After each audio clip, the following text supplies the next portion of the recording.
কোমলমতি ছাত্ররা আমাদের এই যে নতুন প্রজন্ম যাদের নিয়ে আমরা গর্ব করি তারা যেন এইখানে কষ্ট না করে তারা যেন কোর্টে যে নির্দেশনা দিয়েছে তাদের যদি কিছু বলার থাকে তারা যেন কোর্টে তাদের উপস্থাপন করে তাদের নির্দেশ এইগুলো আর এইখানে অযথা আর এই ভিড় না করে এইখানে এগুলি করতে গেলেই তারাও যে বসে থাকবে তাদের লেখাপড়া ছেড়ে আর জনগণের দুর্ভোগ হবে এইটাও যেন তাদের মাথায় থাকে।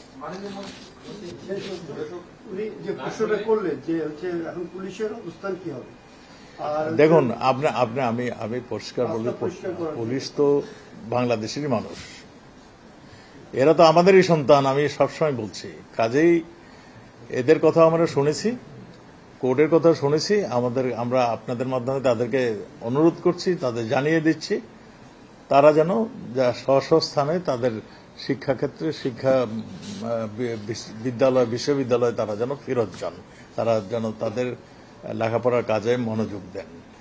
আর এটা তো বিসিএস ক্যাডার কিংবা যেই বলেন, এখানে তো মেধাবী ছেলেরাই চান্স পায়, আর যারা নাকি মেধাবী নন তারা তো এখানে চান্স পাওয়ার কোনো যোগ্যতাই রাখেন না। তো কাজে এখানে মেধাবীদেরই চান্স পাবেন, এটাই যেমন সত্য তেমনি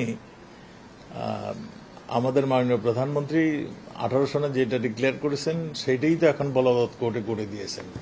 আর তারপরও পৃথিবীর অনেক দেশেই এই ধরনের কোটা রয়েছে। অনগ্রসর মানে সেই দেশের অনগ্রসর কোন জায়গাকে লক্ষ্য রেখে তারা এই ধরনের কোটা সিস্টেম তৈরি করেছেন।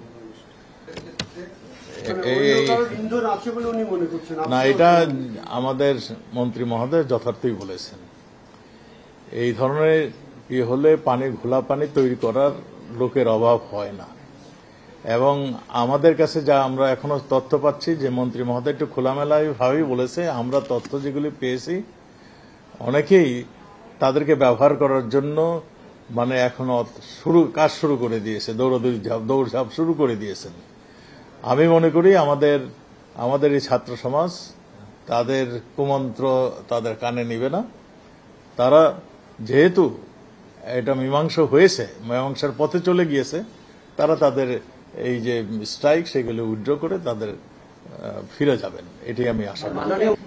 প্রথম কথা হলো তারা শিক্ষিত ছেলে, তারা মেধাবী ছেলে,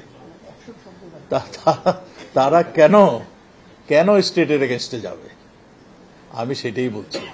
তাদের নিশ্চয়ই তারা এই সমস্ত কিছু পর্যবেক্ষণ করে তারা ফিরে যাবে। পুলিশের অ্যাকশনটা কখন আসে?